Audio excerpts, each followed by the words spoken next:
te pendre entre mes caisses. Rencontre entre Clopel Gag, sacrée interprète féminine de l'année au plus récent Gala de la Disque, et Lucienne Cornet, artiste en art visuel depuis une cinquantaine d'années.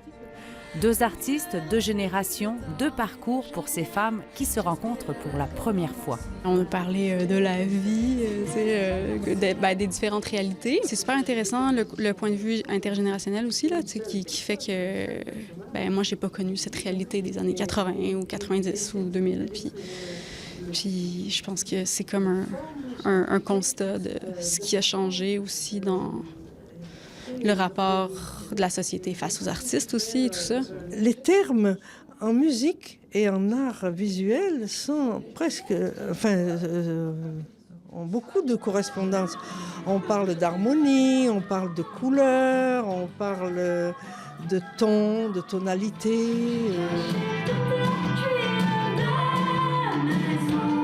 J'aime ça.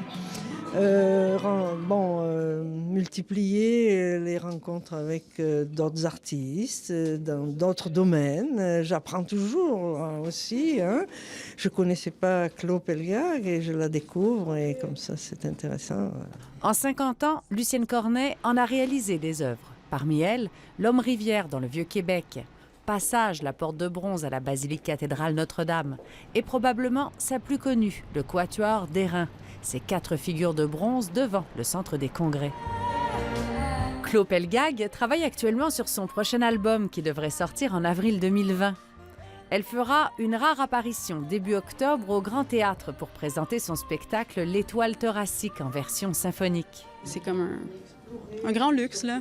Je pense que c'est une très belle façon de boucler la boucle de cet album-là. Puis de pouvoir le faire à l'extérieur de Montréal. T'sais, on l'a fait avec l'Orchestre du Saguenay. C'était super, c'était vraiment cool de pouvoir transporter ça là-bas. Puis de le faire à Québec, c'est comme, pour moi, c'est un accomplissement pour ce spectacle. Ici Claudia Jeunel, Radio-Canada, Québec.